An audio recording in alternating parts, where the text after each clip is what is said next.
Going live. Okay, we're ready. Right. So welcome. There are about 19 of you who have joined today, which is awesome. I want to start by saying something about going back to college and kind of mock exams and things. Basically, we still don't know what's happening, right? So what I suggest is keep working as though you're going to do a mock exam after Easter. That's all I can say at the moment. And you're working on dystopias. So let's say things go completely back to normal at the end of Easter and you go back after Easter, right? Even though you don't have second years, a summer exam, we would probably want you still to do the mock exam, which would be a full dystopia paper. So that's why we're keeping going, right? And first years, you will be doing a section B, the comparative. So that we're going to go through that today with this question, talking a bit more about the Handmaid's Tale. Okay, any kind of questions about that? Obviously, everything's subject to change. I'm not a mind reader. What I do know is, in terms of this virus, we have not hit the peak of it. We're not there, and things are going to get a little bit worse before they get better, especially if people keep going out. So, right, where's my chat? There we go. Messages will also be recorded. Right. Dystopian fiction often paints a frightening picture of the future. We've been working on this all week. And yesterday we said that we hadn't, well, I said, you kind of agreed, that we maybe just hadn't done enough on The Handmaid's Tale. So let's start with a little activity. In terms of The Handmaid's Tale, you, as a reader, you personally, what frightens you about the book? So we'll do a 2-minute free write on that. I'm going to get a different piece of paper with... haven't lit my candle, guys. Haven't lit my candle. What on earth am I playing at? Ow, ow. Definitely didn't burn myself much. If you're interested, guys, it's an orange pomander from Shearer Candles that my lovely sister Carla got me for my birthday. Call the police. Call the police about me burning my hand. Oh, don't know what you're on about. Oh. Right, okay. 2 minutes. What frightens you about The Handmaid's Tale? So you're about how you forgot to light my candle. Oh, okay. Whew. God, it's good this, isn't it? Right, go.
How are we doing?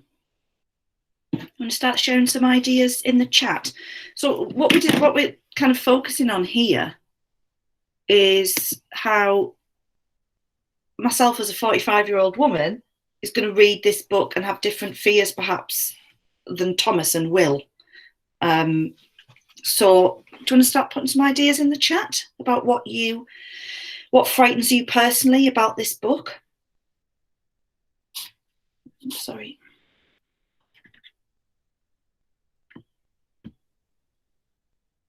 Charlotte? Is anybody there? Have I broken it? Oh God, once again, I didn't scroll down to see the messages. Oh, it's a joke. So Nicole says that it's not too far from reality and the amount things could change overnight for anybody who lives a normal life, which makes the reader apply to, how normal it all is. Good. Freya says about the division between the women and that they haven't united against it. Absolutely. The lack of rebellion. Charlotte says, don't pick on me. Martha at a checkpoint. Hiya, John. Hello. I'm so sorry I forgot to add you. Yeah, I was wondering where that was arriving. You haven't missed much. We're just discussing what frightens us personally about The Handmaid's Tale. Right, okay. So the angels killed a Martha and Rita thinks it's okay for keeping us safe. Yeah. The kind of trade-offs that people are prepared to make for their own safety, as long as it doesn't happen to them. Bex talks about how it reinforces society's impact on the future.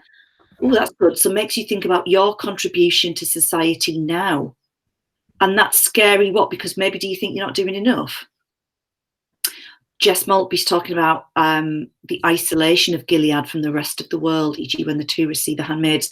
Yeah, that is really important, isn't it? Because you automatically think, well, this can't happen because other states, Canada, will get involved, and they don't or they can't.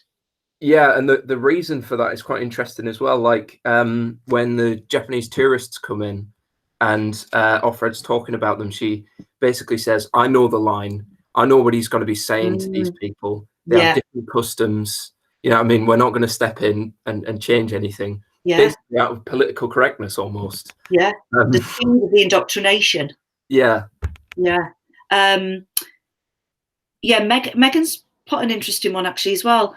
What scares her is about how past memories can be lost and how this has become normal. And Jack, the fact that they can make someone like Moira eventually give up. Yeah, and then the acceptance. Oh, they've been forced to accept from Charlotte. Okay, so we've got a good starting point for some ideas there, haven't we? And that's what an examiner's looking for, is that personal engagement that you have with the text. So, okay. In terms of, we've talked, the first activity was what frightens me in the novel. Next activity, let's find another bit of scrap paper. I'll do it on the back of there. So next little activity, what for you are the most frightening scenes, events, moments in the novel?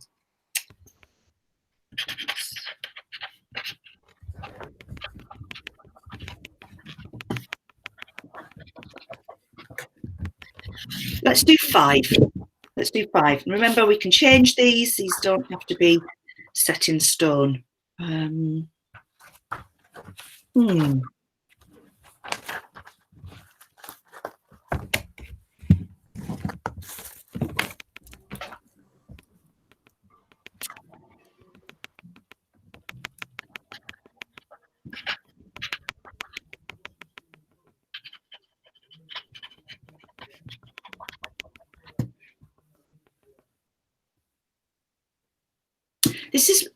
This is throwing up an interesting thing for me in terms of, I'm starting to wonder, is there anything actually really frightening? Oh yeah, the salvaging is. Yeah, you've got, okay, so that's good. So that's made us have to think about the definition of frightening. It's certainly lots of it makes me feel anxious. It's not a comfortable read, is it? Yesterday afternoon, I picked Handmaid's Tale up to do a bit of rereading. And do you know what? I couldn't. I think with everything that's going on in the world right now, that wasn't going to offer me a lot of comfort. So I continued reading. I'm also reading a Paul Auster novel, Moon Palace, which is amazing. But I really just couldn't handle. I picked that up. I picked Neuromancer up, and I was just like, it's making me feel on edge. Offred is rarely frightened. Yeah, she always seems quite calm, doesn't she? That's interesting. Anyone got any other ideas? Offred is rarely frightened, so the reader doesn't feel frightened.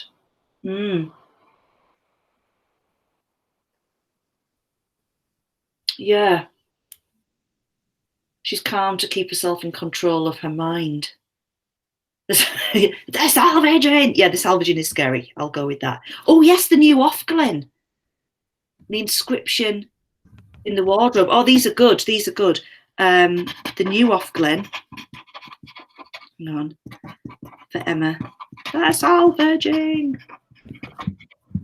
The inscription.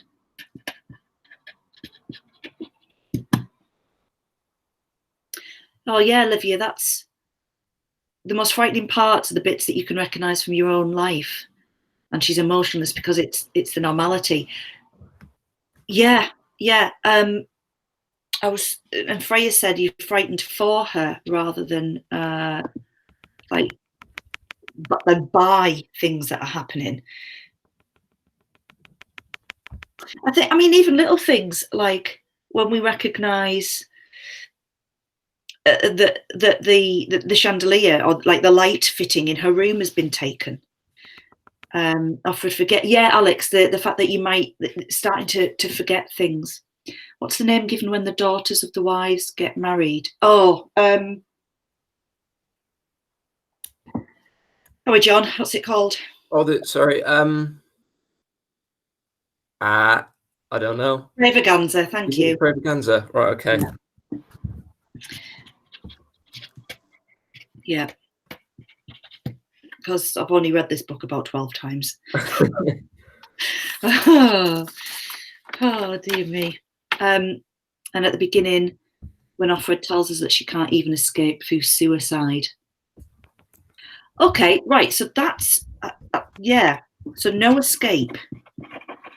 So that's making me think about 1984 and the fact of being no escape. Right. Okay. Is that the same as 1984? Are there moments in the novel that are frightening? If I wanted to put them over this side, what might I want to add? The escapes that you can open within yourself. Yeah. So the rats, knowing her daughter's future. Oh God, yeah, Megan, that's good. So she's terrified for her daughter. Oh yeah, it's okay. The rats. You are the dead. Really. That I don't. And then seeing the photograph when Syme becomes an unperson. Yeah, Alex just put you. Did you literally type that as I was writing it? Even like the risks that he takes, I suppose. Obviously, in terms of frightening, it changes, doesn't it? On the first read, which God was, I mean, I must have read it at first when I was your age, and I didn't know much about it, so I was actually scared for. I was frightened when he met Julia. You know, that whole assignment. It's like, oh, something's going to go wrong here. Assignment, you know, assignation.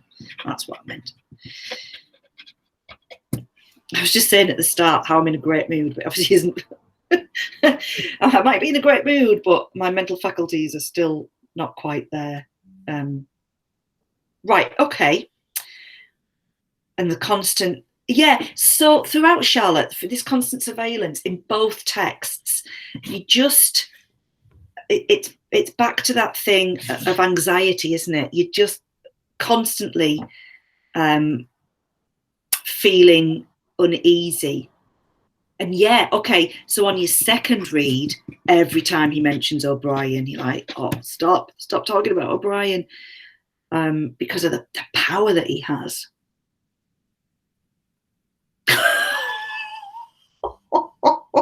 Sorry, I didn't know that, Thomas. Boris has coronavirus. Isn't it interesting that we call him Boris? He's the Prime Minister. We don't call him. We don't call Jeremy Corbyn Jeremy. He didn't call David Cameron Dave. Jezza, yeah. What do you think about calling the puppy Corbyn? I'm not going to do that. Right, well, yeah, let's get back to the important things. Don't like him. Queen Liz is next. Like I've said at the start, we are just, at the start of this. This is going to get a lot worse before it gets better. But we will stay true and strong together. Anyone started reading Herland yet? I haven't. Just wondered. Right, so shall we have a look at probably the most important thing that you'd like me to do today, which is talk you through a plan? I just wrote Boris instead of O'Brien. Right, so how do we start this? This is going to be your essay for next week. Dystopian fiction often paints a frightening picture of the future. So let's remind ourselves of the assessment objectives. Can we do that? AO3, 50%. Yeah. Then we're going to make the text talk to each other. We're going to add in some AO5. And all of that is going to be held together by AO1, isn't it? Right?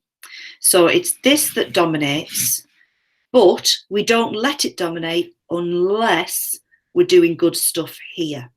So everything, every essay you ever write, for any subject, for anything ever, always starts here with the AO1 and the structure and the quality of your ideas and the quality of your writing and expression as well.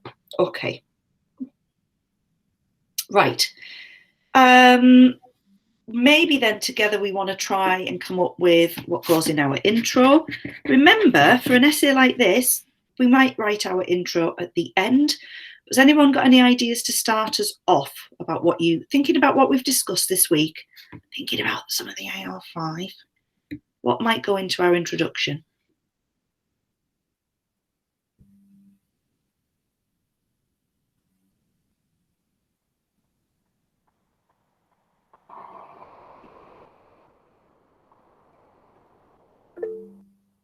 Something about familiarity. Nice start for you. The insignificance of the individual.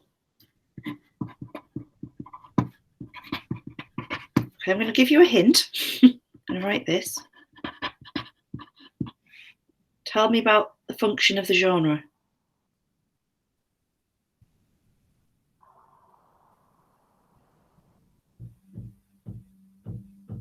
Holds a mirror. Yep. To warn. Right. Okay. I'd expect to see this in everybody's introduction. And then these ideas are where you want to take the essay. So that's what we can maybe decide today, so that by the end of this, everyone's got at least 3 areas that they could write about. Remember, like I say in my lessons, these are not prescriptive, and they're certainly not going to be the only things that we write about. So why don't we try that on our own first?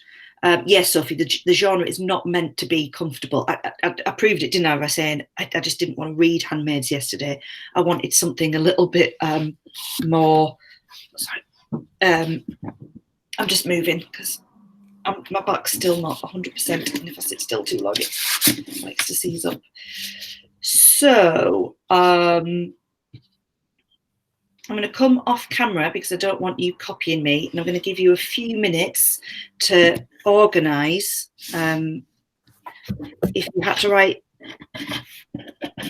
on 3 topics for this, what would you include? Sorry, John, before I go on, is there anything that you would have put in the introduction? I mean, I think that pretty much does it. It's more to do with like the context of the actual society. So you kind of put in the writers were living in Yeah, frightening enough societies, so it yeah, wasn't necessary. So that kind of goes with the holds a mirror up. yeah. You could maybe bring in a little bit of context, just a tiny little point, just to kind of like introduce it. So something like Orwell was seeing frightening things in Russia, and then just Yeah. kind of leave it, and then Yeah, so just a nice little light touch that lets move that hand, that lets the examiner know that you know AL3 is important. So we could put something about like the Reagan administration for Handmaid's Tale and what's going on in Russia. Right, just so and also, sorry, just like you do with Paradise Lost and Doll's House, that's going to help you name your texts. Because remember, there are different options for this. Okay. Right, off you go. Give you 5 minutes or so. Oh, something's just beeped.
Hope you're all scribbling away.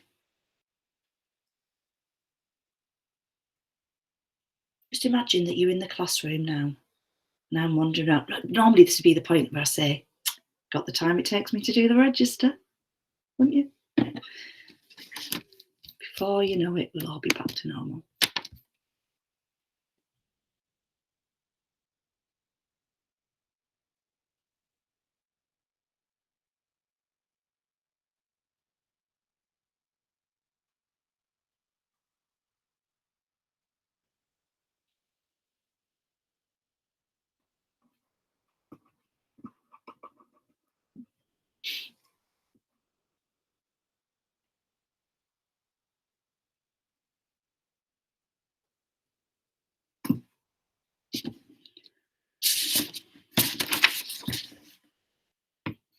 While you're doing that, I'm just going to take a quick look at who's handed stuff in. Okay, it's not looking promising.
All right, how are we doing? Are we ready to share some ideas?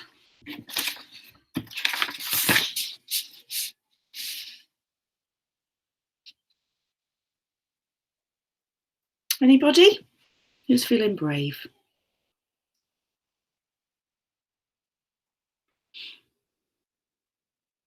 John, you want to start us off? Because they're all being quiet.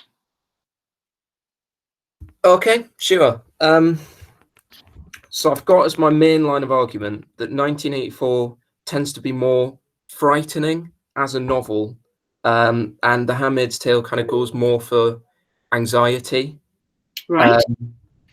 And so I've kind of supported that by the fact that war generally plays a much bigger part in Oceania than it does in Gilead. It's mentioned a couple of times in Gilead as kind of this distant thing that's going on in the background, whereas war and conflict and aggression are continually mentioned by the party. You know, East Asia was at war with Eurasia and always Right. etc. And second point was Right, that hang on, we'll just start with that first one, I think. Because it's not the strongest. No, I like it. I like it. Right, so, okay. So we've got an idea that would be about war and conflict. I think that's quite interesting because, especially the idea of conflict. So in 1984, it would have been more an easy way to bring in context there is that would have been more frightening for contemporary readers because they've just come through World War II. Yeah, that was where I was going with that. Yeah, whereas the conflict in The Handmaid's Tale is more ideological and more political. internal. Yeah. Yeah.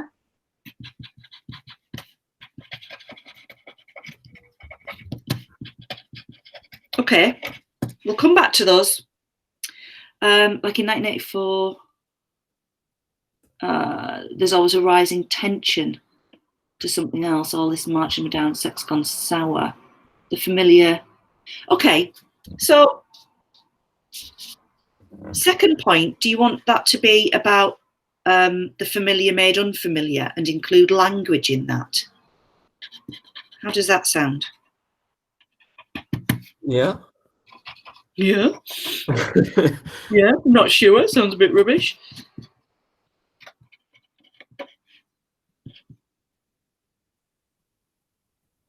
If you think, I definitely think that that's an interesting way of exploring this idea. Is what's frightening is that if our language is controlled, manipulated, that's going to limit our ability to conceptualize, to understand. It's linked with freedom of expression, all that kind of thing. I'm going to have a think about context there a bit more. Can you give me language stuff? Yeah. I can only think of Orwell context for language because he's kind of the one that writes about it more. But obviously there's biblical context for The Handmaid's Tale, so most of their language is taken from there. Yeah. But Orwell context, he actually was a supporter of I can't remember what it's called, but it was this shorter version of English. It was like, I can't remember, but it like somebody was trying to condense the English language into like 2,000 essential words or something like that. Right. But on the opposite end of that, he was kind of saying, when he writes politics in the English language, he's seeing in academic terms people using these dead metaphors and things like that. And he says, when a man uses academic language too much, he moves himself one step closer to turning himself into a machine. There's that kind of, so he's seeing there language used across England that is kind of removing people's personal agency. Right. That's gone way too deep, way too quickly for me. So I'm feeling the same listening to that. Don't worry. So we'll return to that, John. Yeah. Okay. One of hang on, just shut the door. Eddie's hoovering. Good lad. There we go. Oh, sorry. One of the things, like quite a straightforward point, I think, that you could discuss would be about freedom and how frightening it is. You know, we talked about the speed at which freedoms are removed. And again, looking at the different time scales of the novels, we've talked about that a lot, haven't we? That Gilead's new and has capitulated pretty quickly. So you could watch the video of Atwood talking about religion that's on YouTube, where she talks about how quickly people will give freedoms up as in trade for something else, for security, basically for safety. So I would definitely have a point about freedoms, and I'd explore more this idea about language changing the way we think. And I'd also have, it's not so much a counter argument, but I definitely want to discuss how the reason that these texts are effective is not just because they paint a frightening picture of the future, but of the present. You know, it's a very near future that they're discussing, and especially when we think of the Handmaid's Tale being read in 2020 and how little has changed, and the same with 1984. So I think that would be a way of attacking it. Right, you need to start asking me some questions, because I can imagine you're sitting there going, I'm not sure how that helps me. Do you want to take one of the points and do it in a bit more detail? John, what was your other point that you had? Sorry, I cut you off. Oh, no, it's all right. I mean, I think most of my points were more to do with the actual kind of content of the novels themselves and the way that they're structured. So it was like Orwell was more inspired by the brutal methods of indoctrination in the Soviet states and things like that, which is why with so many moments of really, really kind of brutal indoctrination, people being vaporized, and then the treatment that Winston goes through in Room 101, and that kind of contrast between the more subtle kind of continual anxiety that people feel in Gilead, which is more inspired by the slightly less brutal Reagan administrations, which still kind of preached like freedom and free choice and things like that. Yeah, free choice as long as you do what we want you to do. Yeah. And my third point was kind of actually a counterpoint to all of that, was that some of the most frightening things that happen in all of it happen in The Handmaid's Tale. Right. So kind of, I think the ceremony is one of the most frightening things if you take it within the context of all of the, you know, historic sexual abuse in religious institutions and things like that. See, I would explore that in this point about freedom. Yeah. Because and the way that whole scene is almost downplayed by Offred, because she seems to think that she still has an element, or has had an element, of choice about this. Now, I, as a reader, don't see that, and I think that's I think Atwood's done that deliberately. So you could talk freedoms here. You could talk about sex and sexual freedoms within both of those. You know, the fact that in 1984 you've got to have your marriage approved. So you could talk about sex and marriage, and just the freedom of movement, and surveillance would come under that. What do you think? Yeah, I think it ties better together, I think. Yeah. Okay, I'm just looking at this. So Charlotte's got a new point. There's one friend. Oh, the lack of hope. Right. So is that a point? Yeah, I like that. So a new point could be that what's scary is the lack of hope. But then you could talk about the historical notes and the appendix. and link that with what we were saying yesterday in the with the wider reading. And then Thomas asks, what AO3 books would you use for literary context? So, well, sorry, for John's point here, you're obviously going to go to Darkness at Noon, aren't you? And you could even do Day in the Life of Ivan Denisovich.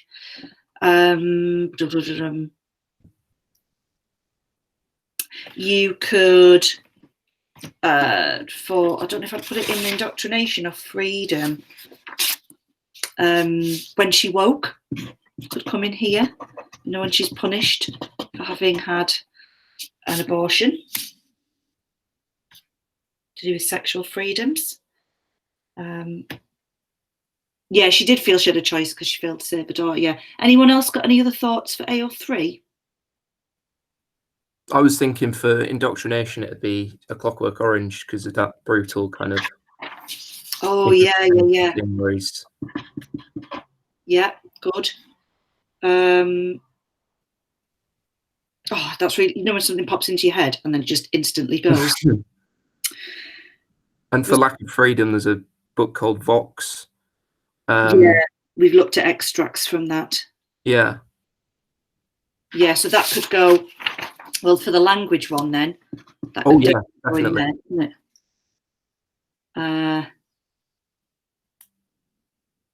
I mean, there's a lot there. We've got stuff about conflict, stuff about the familiar made unfamiliar, freedoms, and we're talking then maybe about personal freedoms within relationships. Surveillance could be a separate one. How it paints a frightening picture of the present as well as the future. Oh, what have we got here? Brave New World. Yeah, good. And Fahrenheit 451, as it believed freedom, as in believed. Oh yeah, what your perceived freedom versus actual freedom. That's good. Brave New World. Where would you put that, Sophie, for language? Or in the sex marriage one? Maybe both. Yeah. Okay. No, you're right, Sophie. You're right. Both. Anyone else got any other thoughts? Just anything you want to throw out there. So, where's my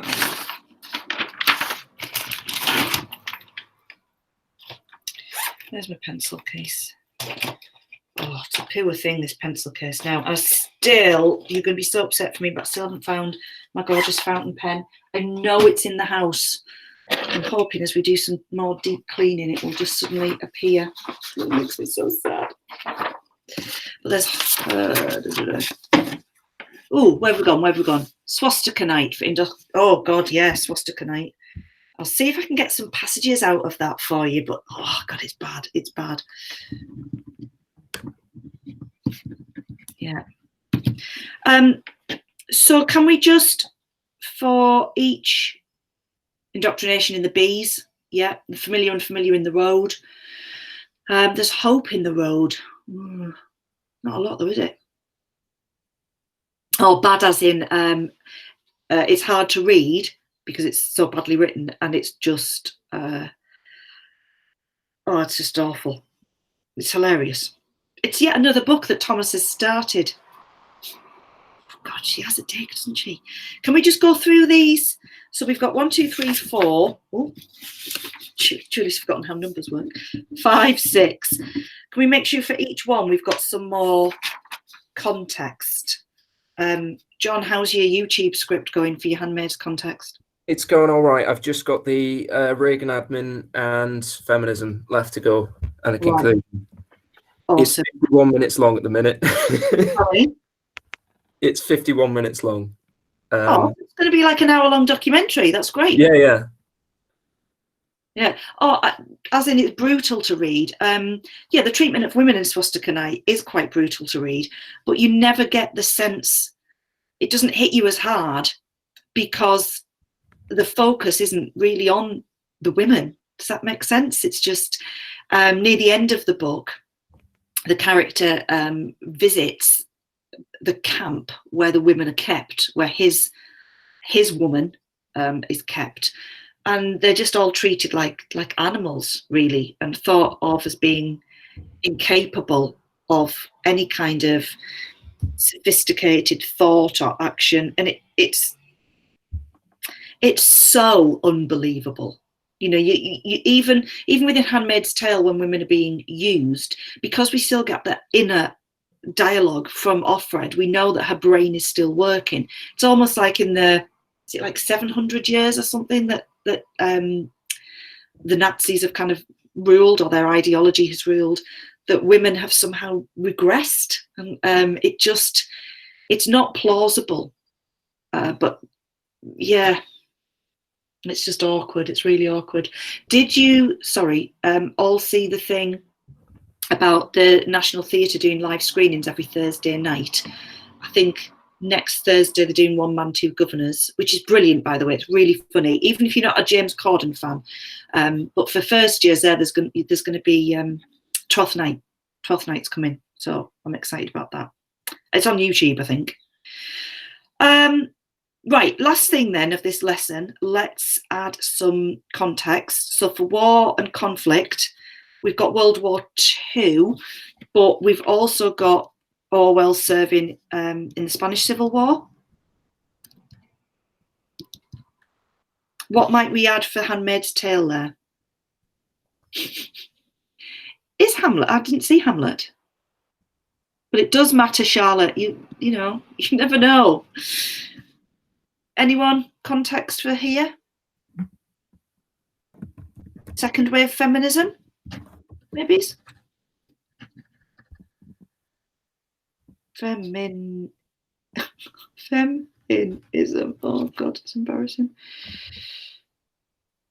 It's national. It's not BBC. No, it's National Theatre.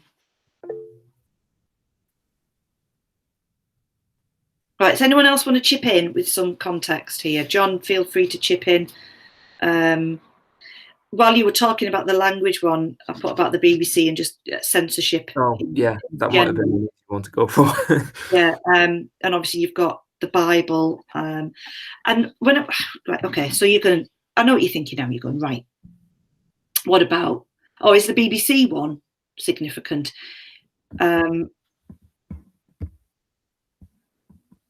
In terms of language, familiar made unfamiliar. Yeah, do we want to just take that out completely and have that as a separate point? And maybe for familiar made unfamiliar, we want to focus more on setting.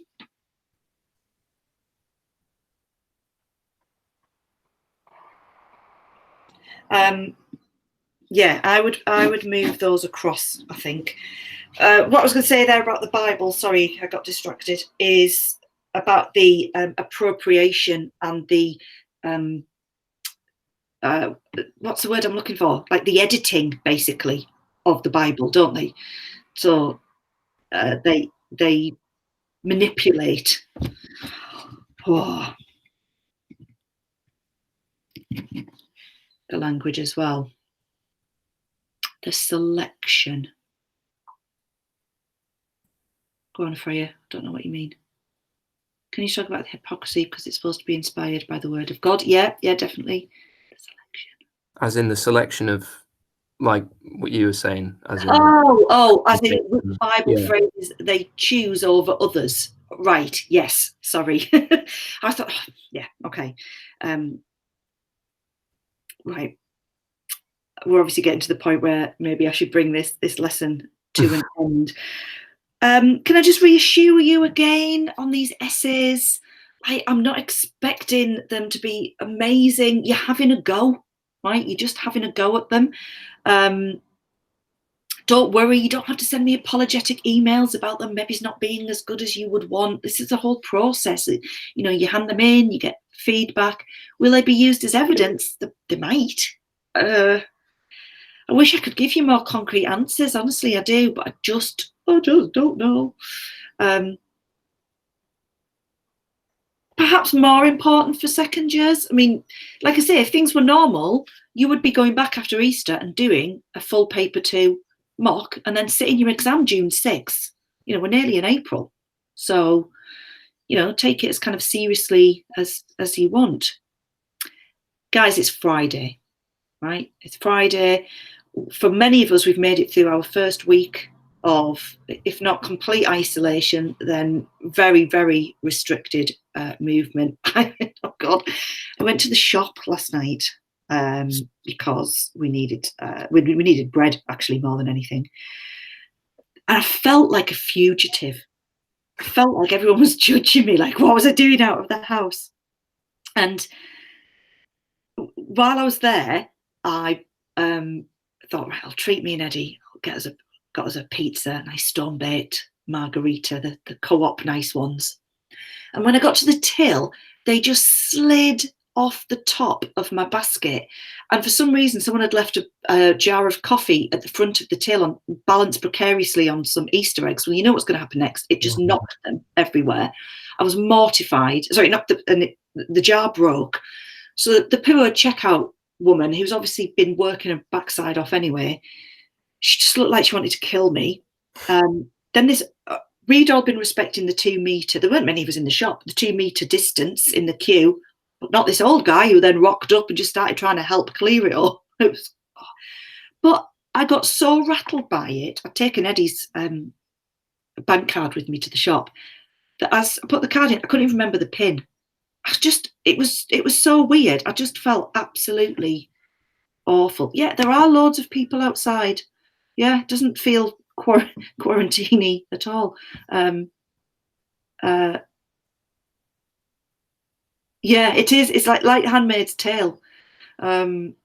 Totally. It's really weird. Eddie did make me a quarantini last night, by the way. And then we spent some time coming up with other pandemic cocktail names, which I was particularly bad at, probably because I'd had a quarantini. So, right, I'm going to finish the recording now. Yeah, Megan, send me it today. It doesn't matter, even if you've written like 3 points, that's absolutely fine.